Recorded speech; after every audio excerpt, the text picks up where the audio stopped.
अपनी करिश्माई वाणी से संबोधित करते हुए हमें कृतार्थ करने की कृपा करें। माननीय प्रधानमंत्री जी।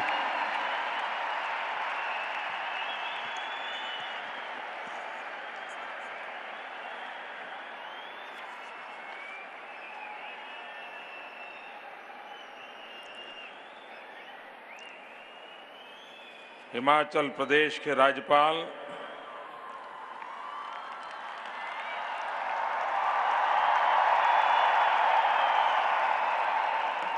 श्रीमान आचार्य देवव्रत जी,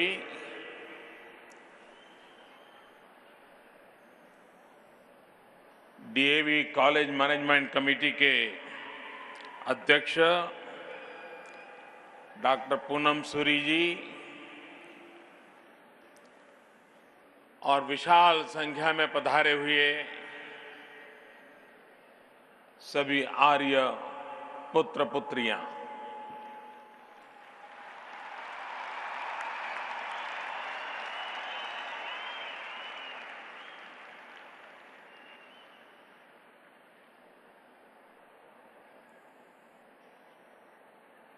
मैं आर्य समाज की इस महान परंपरा और उससे संबंधित सभी महानुभावों का हृदय से आभार व्यक्त करता हूं कि इस विशाल शक्ति स्रोत का, संस्कार की धारा का आचमन लेने का मुझे सौभाग्य मिला है।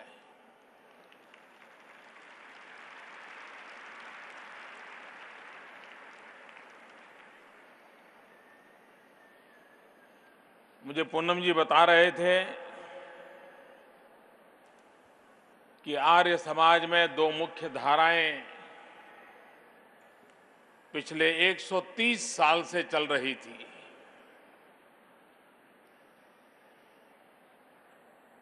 और 130 साल के बाद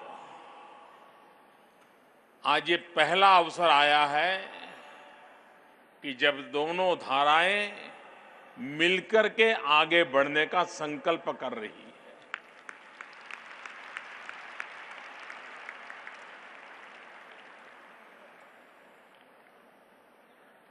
ये बात मेरे लिए इतनी गौरवपूर्ण है, इतनी आनंददायक है, जिसका मैं शब्दों में बयान नहीं कर सकता।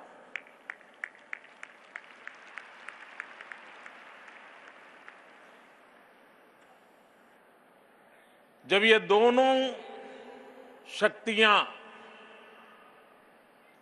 दोनों संस्कार प्रवाह एक बनकर के नई दिशा, नया संकल्प लेकर के चलेंगे तो राष्ट्र का कितना कल्याण होगा, इसका मैं भली भांति अनुमान लगा सकता हूं।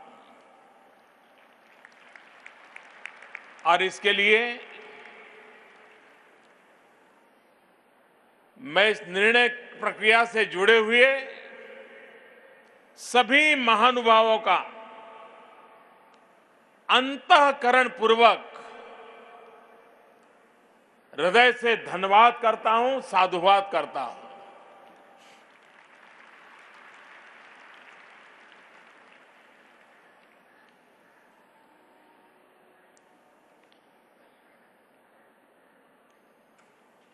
पूनम जी बता रहे थे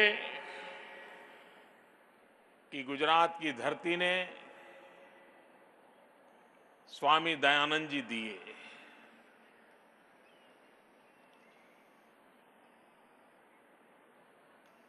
लेकिन इस बात में अब चलते चलते वो मेरे तक पहुंच गए।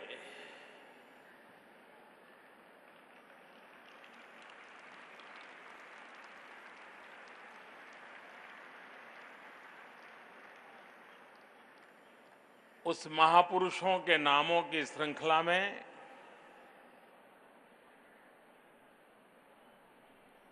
मुझ जैसे सामान्य व्यक्ति का नाम जुड़े, ऐसा कोई हक मेरा बनता नहीं है।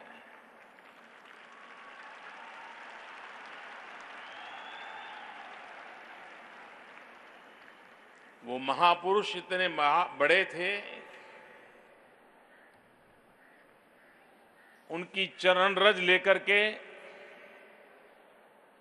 हम कुछ अच्छा पा सके, उनके आशीर्वाद मिले और हम सबको जिस समय जो दायित्व मिलता है उस दायित्व को पूर्ण समर्पण के भाव से हम निभाएं, यही शक्ति हमें मिलती रहे ताकि हम देश का अच्छा कल्याण कर पाए।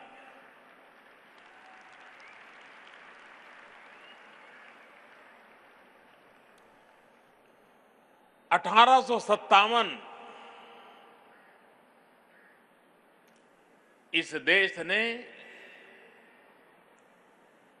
स्वातंत्र संग्राम के द्वारा अपनी आत्मिक शक्ति का दर्शन कराया था। शताब्दियों की गुलामी के बाद एक चेतना प्रकट हुई थी और वह भी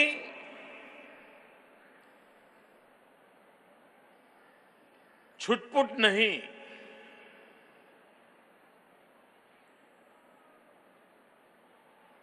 2, 5, 50 आजादी के दीवानों के पराक्रम तक सीमित नहीं, एक प्रकार से पूरा देश उठ खड़ा हुआ था।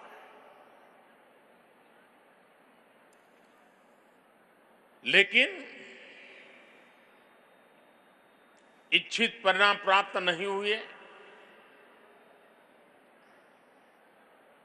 विदेशी ताकतों ने देश को फिर से एक बार दबोच दिया। उस पार्श्वभूमि को हम देखें, 1857 के स्वातंत्र संग्राम के बाद के उन दिनों को याद करें, इतिहास के पन्नों को देखें, तब ध्यान में आता है कि 1875 में आर्य समाज की स्थापना क्यों हुई होगी। उसकी पार्श्वभूमि वो 1857 का स्वातंत्र संग्राम है।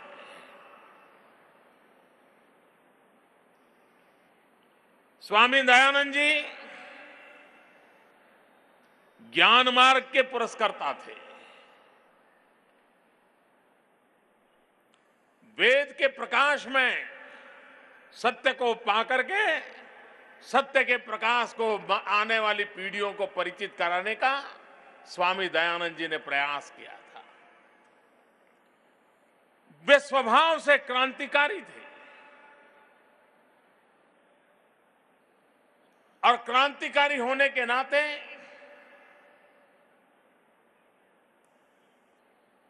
वे अंधविश्वास के खिलाफ लड़ना,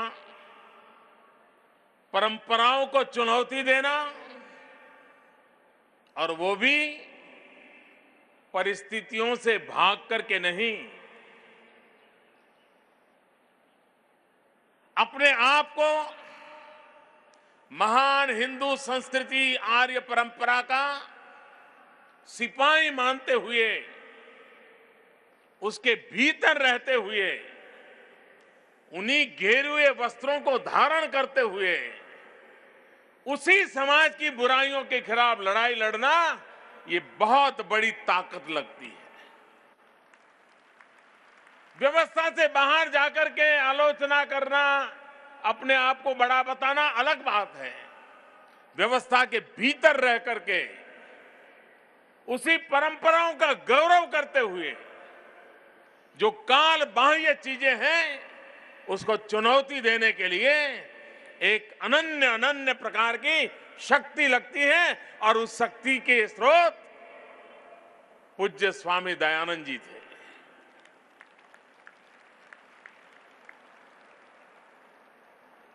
और उस महापारस के विचार प्रक्रिया,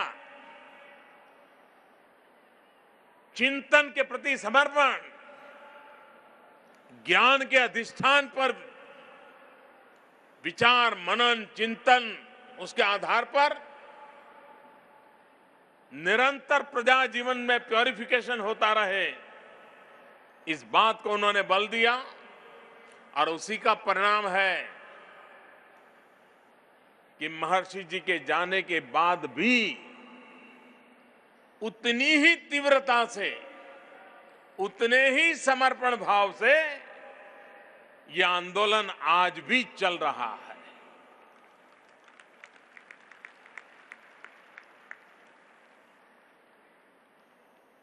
और इसलिए उस विचार बीज की वो ताकत है, उस विचार बीज का वो सामर्थ्य है कि उसके कारण आर्य समाज रूपी एक विशाल वटवृक्ष आज पूरे देश को छाया दे रहा है, हमारे सपनों को पनपने का अवसर दे रहा है, चुनौतियों से जूझने का सामर्थ्य दे रहा है। और इसलिए मैं आज इस महान परंपरा, महान संगठन, इस महान आंदोलन को नमन करता हूं और पूज्य महर्षि स्वामी दयानंद जी के चरणों में भी वंदन करता हूं।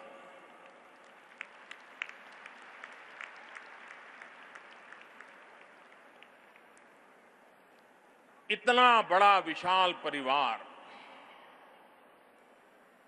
20 लाख छात्र हो, 60,000 से ज्यादा आचार्य प्राचार्य हो,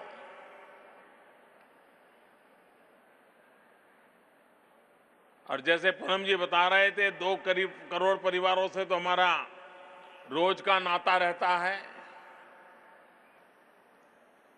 और 1 शताब्दी से ज्यादा समय से सेवा जिस संस्था ने की हो तो उसका एल्यूमना भी कितना बड़ा होगा। यहां तो आपने 40 लाख लिखा है, लेकिन मैं नहीं मानता हूं 40 लाख होगा, वो बहुत बड़ा विशाल परिवार होगा।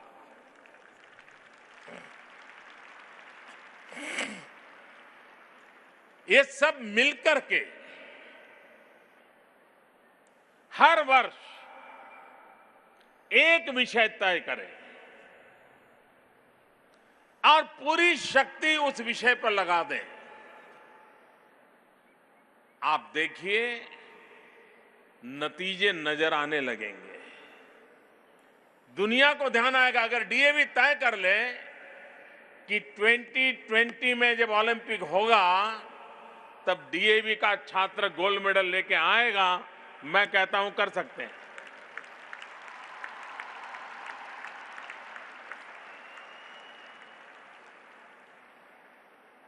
नए संकल्प क्या हो सकते हैं? नए संकल्प यही हो कि भारत की विश्व में गरिमा कैसे बढ़े। डीएवी का सिर्फ हिंदुस्तान में डंका क्यों बजे, दुनिया में क्यों न बजे। और इसलिए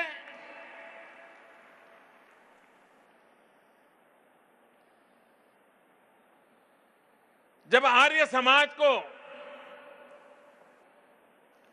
150 वर्ष होंगे 2025 में, 1875 में प्रारंभ हुआ आर्य समाज, 2025 में 150 वर्ष होंगे। क्या अभी से गुरुकुल परंपरा हो, डीएवी हो, आर्य समाज की और संगठनाएं हो, ये कोई 5 सूत्री 10 सूत्री कार्यक्रम बना सकते हैं कि आर्य समाज के 150 वर्ष जब मनाएंगे तब तक हम 2025 तक ये जो हमारे पास 10-11 साल है, 8-9 साल है, उसका उपयोग इन बातों को हम परिणाम तक ला करके रहेंगे, ऐसा संकल्प किया जा सकता है क्या? और तब मैं मानता हूं स्वामी दयानंद सरस्वती जी को सच्ची श्रद्धांजलि होगी। और इसलिए अभी से एक रोडमैप बने। आर्य समाज को यह कहने की जरूरत नहीं है कि क्या करो क्या न करो, उनकी मूल धारा ही राष्ट्र के कल्याण के साथ जुड़ी हुई है। जिसमें भारत का भला हो उसी में आर्य समाज को भलाई दिखती है। और इसलिए भारत का भला और 21वीं सदी का भारत, 18वीं शताब्दी का भारत नहीं, आधुनिक भारत, वैज्ञानिक भारत, विश्व का नेतृत्व करने की सामर्थ्य रखने वाला भारत, उस भारत के सपनों को पूरा करने के लिए हमने अपने आप को तैयार करना होगा।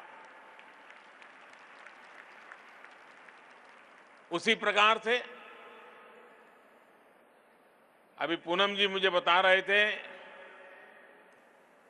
कि हमें एक काम दीजिए आप, और हम उसको करके दिखाना चाहते हैं। सामान्यतया ऐसे किसी फंक्शन में जाते हैं तो जो बुलाने वाले लोग होते हैं, बुलाते समय तो हमें बहुत बताते हैं कि आप बहुत बड़े आदमी हो, आप आइए, हमारी शोभा बढ़ेगी, हमारा ये होगा, हमारा वो होगा। और जब जाते हैं तो मेमोरेंडम पकड़ा देते हैं कि हमारे लिए ये करो, हमारे लिए वो करो। ये अक्सर हमारा अनुभव रहता है और वो गलत है ऐसा मैं नहीं कहता हूं, स्वाभाविक भी है। लेकिन यहां मेरा अनुभव अलग हो रहा है। यहां मुझसे कुछ मांगा नहीं जा रहा है, मुझे कहा जा रहा है कि मोदी जी हमें कोई काम बताओ।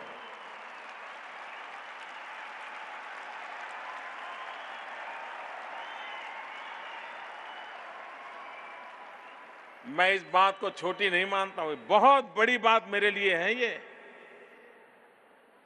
कि कोई मेहमान हमें के रूप में कहीं जाए और बुलाने वाला हमसे कुछ मांगे नहीं और ऊपर से ये कहें कि हमारे लिए कोई काम बताइए।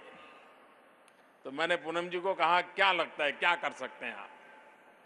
तो उन्होंने कहा, क्या गंगा सफाई का जो आपका सपना है, क्या उसमें हम जुड़ सकते हैं? क्या हम हमारे डीएवी के छात्रों को गंगा सफाई के काम से जोड़ेंगे, हमारे शिक्षकों को जोड़ेंगे, हमारे अभिभावकों को जोड़ेंगे।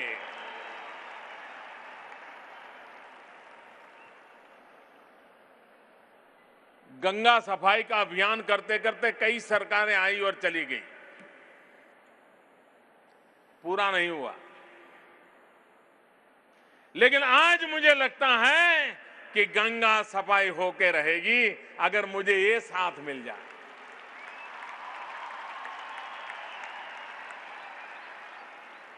जब जनता जनार्दन के आशीर्वाद प्राप्त होते हैं तो कोई समस्या नहीं रहती है, वो समस्या अपने आप में अवसर में पलट जाती है। और आज मैं देख रहा हूं कि डीएवी की ये शक्ति, आर्य समाज की शक्ति, गुरुकुलों की शक्ति, आर्य समाज से जुड़े हुए सभी साधु महात्माओं की शक्ति, ये जब गंगा सफाई के आंदोलन का हिस्सा बन जाए तो फिर तो गंगा सफाई,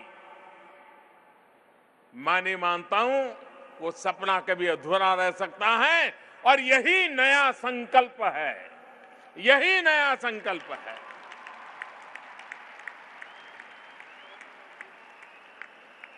और गंगा साफ हो तो सिर्फ वहां पर जाने आने वालों के लिए या नजदीक में रहने वालों के लिए नहीं, पूरी दुनिया में हिंदुस्तान का गौरव बढ़ाने वाली वो घटना होगी।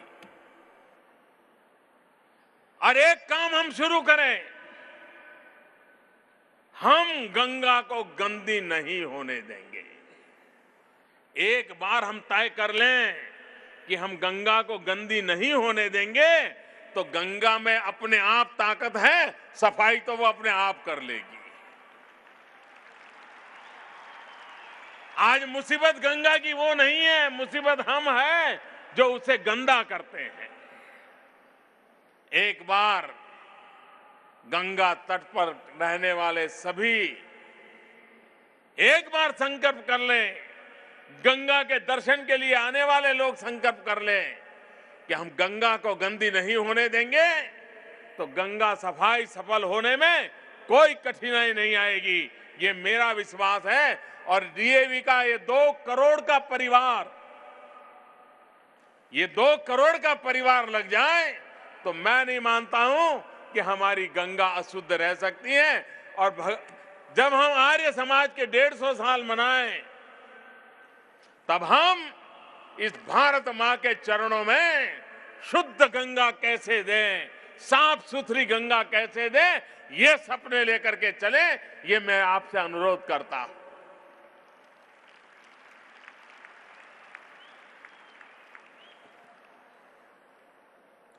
दुनिया कहती है 21वीं सदी एशिया की सदी है, कुछ कहते हैं 21वीं सदी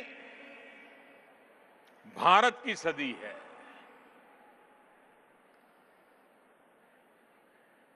सदियों से यह पाया गया है कि जब जब मानव जात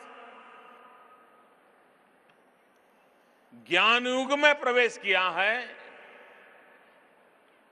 भारत विश्व का नेतृत्व करता रहा है। 21वीं सदी भी ज्ञान की सदी है। और जब 21वीं सदी ज्ञान की सदी हो, स्वयं दयानंद जी ज्ञान मार्गी हो,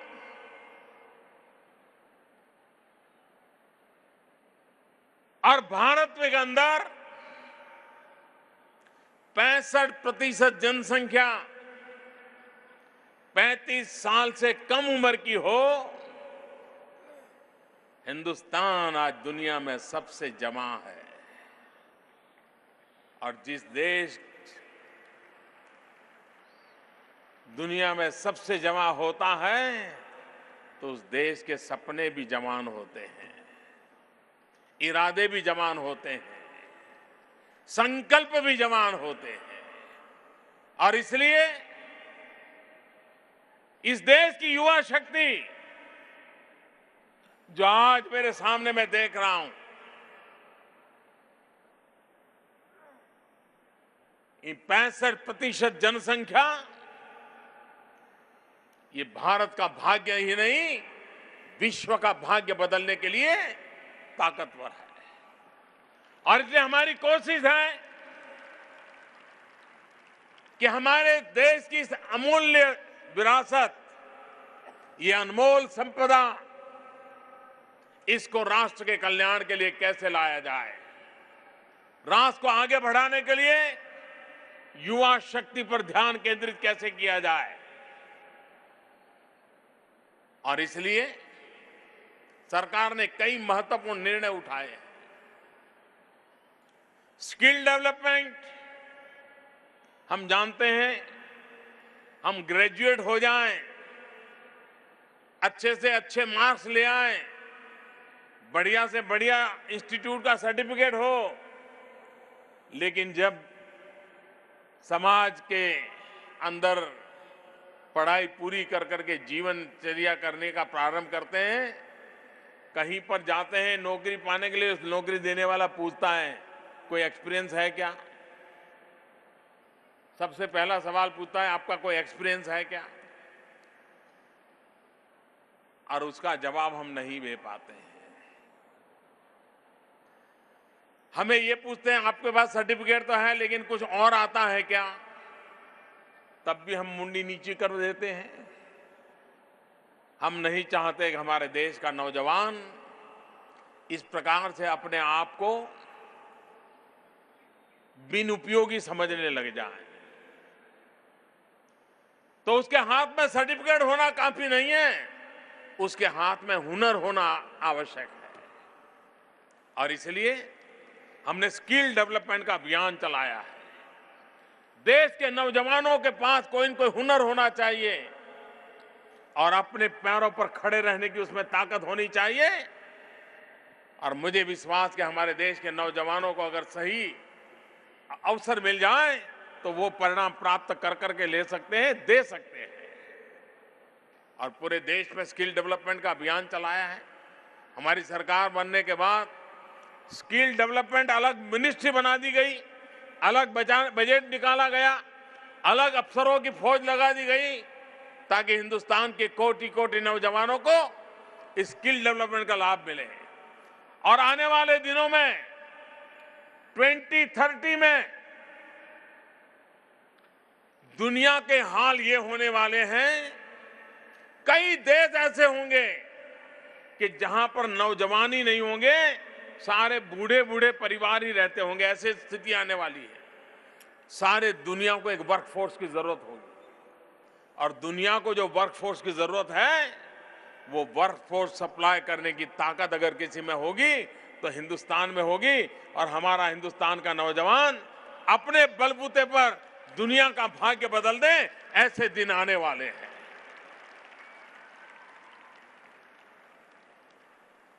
हमने एक योजना शुरू की, मुद्रा योजना। हमारे देश के आर्थिक विकास में हमेशा दो विषयों की चर्चा चली है, या तो प्राइवेट सेक्टर या पब्लिक सेक्टर। आर्थिक कारोबार चलाने के दो ही तरीके सामने आए हैं, प्राइवेट सेक्टर, पब्लिक सेक्टर। हमने नया विचार किया है। यहां जो बात आई है नई दिशा, हमने कहा प्राइवेट सेक्टर उसका अपना काम करे, पब्लिक सेक्टर अपना काम करे, फले फूले बहुत आगे बढ़े। लेकिन देश को आगे बढ़ाने के लिए एक तीसरे सेक्टर की जरूरत है, और उसको हमने कहा है पर्सनल सेक्टर। हर व्यक्ति में वो सामर्थ्य हो, अपने बलबूते पर खड़ा रहे, और वो जॉब सीकर न बने, जॉब क्रिएटर बने। 2 को, 5 को, 7 को वो रोजगार देने वाला बने। और इसलिए हम वो एक ताकत खड़ी करना चाहते हैं। समाज के छोटे छोटे लोग, जिनको कभी बैंक के अंदर प्रवेश तक नहीं मिलता था, हमने मुद्रा योजना के तहत कहा है कि जो सामान्य लोग हैं,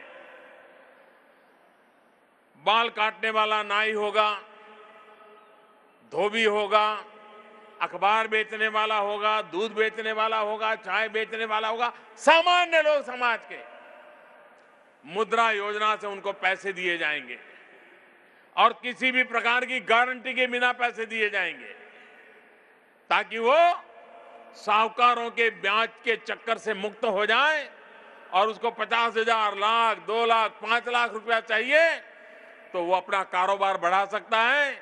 आज अगर वो 2 लोगों को रोजगार देता है तो 5 को दे सकता है। कोई और काम नहीं कर सकता है तो नई शुरुआत कर सकता है। कोई ऑटो रिक्शा ला करके अपना गाड़ी चला सकता है, परिवार को अपने पैरों पर खड़ा कर सकता है। और इसलिए मुद्रा योजना शुरू की। और मुझे खुशी है कि हमने कोई ढोल नहीं पीटे, बड़े बड़े मेले नहीं लगाए, राजनीतिकरण नहीं करने दिया। 2 करोड़ से ज्यादा लोगों को अब तक मुद्रा योजना का पैसा दे दिया जा चुका है, और करीब करीब 1 लाख करोड़ रुपया कोई भी गारंटी के बिना इस देश के लोगों पर भरोसा करके देने का हमने निर्णय किया, कर दिया काम। वो देश की आर्थिक स्थिति को चलाएंगे।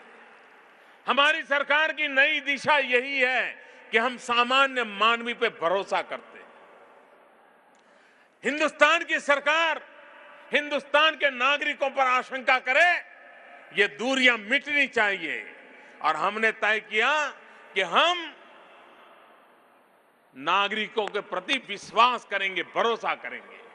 आपको पता होगा, यहां जो टीचर बैठे होंगे उनको तो बराबर याद होगा, पढ़ाई आप करें, मेहनत आप करें, रात रात जाग करके पढ़ाई आप करें, परीक्षा आप दें, मार्क्स आप लाएं,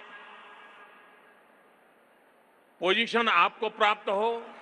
लेकिन जब कहीं नौकरी चाहिए, सरकार में अर्जी करनी है, तो आपका सर्टिफिकेट तब तक नहीं माना जाता है जब तक उस नगर का कोई राजनेता उस पर थप्पा नहीं मारता, सर्टिफाई नहीं करता तब तक वो आपका सर्टिफिकेट नहीं माना जाता।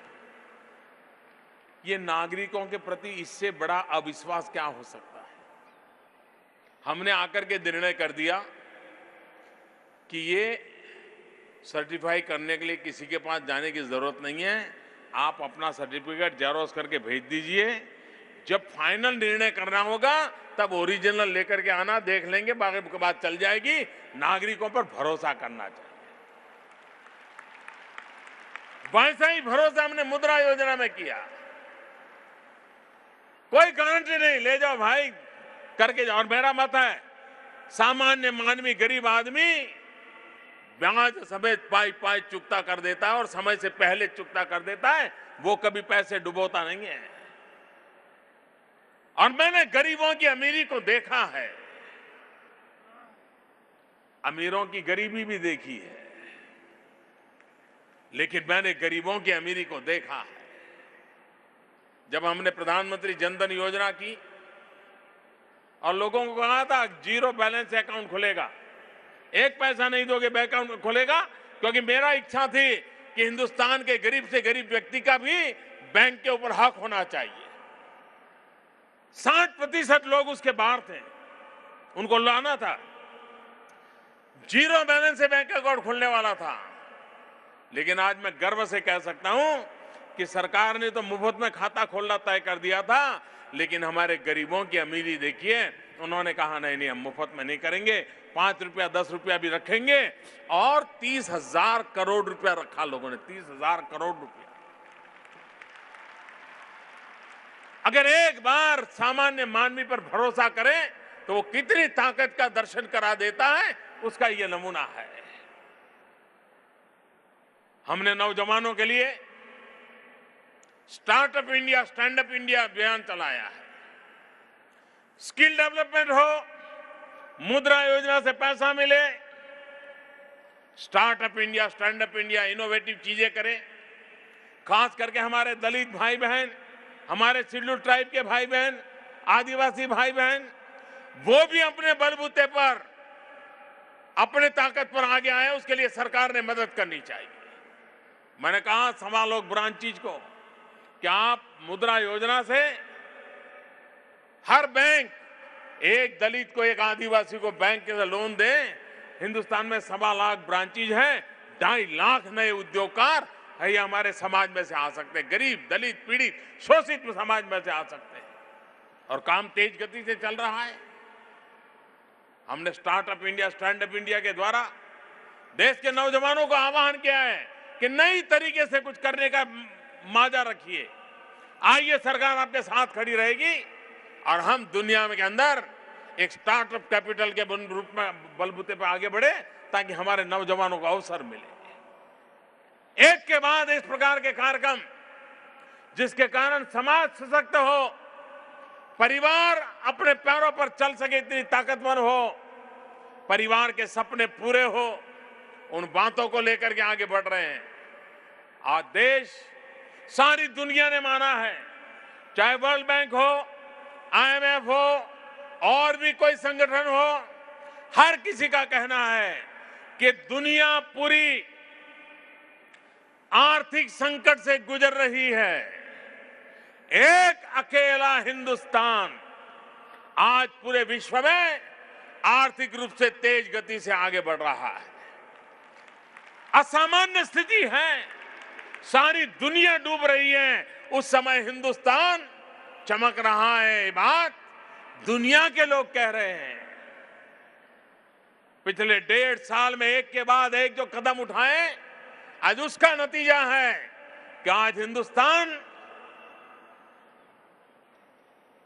जो लार्जर इकोनॉमीज है, बड़ी इकोनॉमीज है, उसमें सबसे ज्यादा तेज गति से आगे बढ़ने वाला देश बन गया है। हमारी सभी समस्याओं का समाधान एक ही बात में है। हमें मुसीबतों से मुक्ति एक ही बात से मिल सकती है, हमें गरीबी से मुक्ति एक ही बात से मिल सकती है, हमें अशिक्षा से मुक्ति एक ही बात से मिल सकती है, हमें बीमारी में दवाई एक ही बात से मिल सकती है, और वो एक बात है विकास। विकास यही एक मार्ग है जो भारत के गरीब आदमी को संकटों से बाहर ला सकता है, मुसीबतों से बाहर ला सकता है। और इसलिए हमारी सरकार ने ध्यान केंद्रित किया है विकास के कामों पर। देश तेज गति से आगे बढ़ना चाहिए। कृषि में विकास हो, गांव का विकास हो, शहरों का विकास हो, गरीब को रोजगार हो, इन बातों पर हम बल दे रहे हैं और आज उसके अच्छे नतीजे दिखाई देने लगे हैं। और आज मैं जब आपके बीच आया हूं और आप वो लोग हैं जो समाज के लिए कुछ न कुछ करने के संस्कार से जुड़े हुए हैं, जो भी सात्विक शक्तियां हैं उन्होंने आज प्रखरता से काम करने की आवश्यकता है।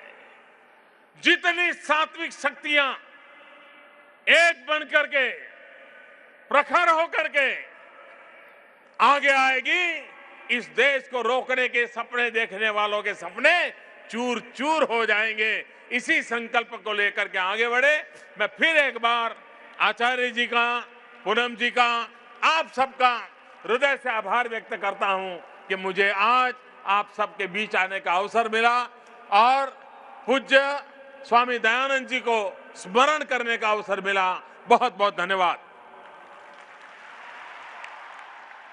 कोटि कोटि आभार।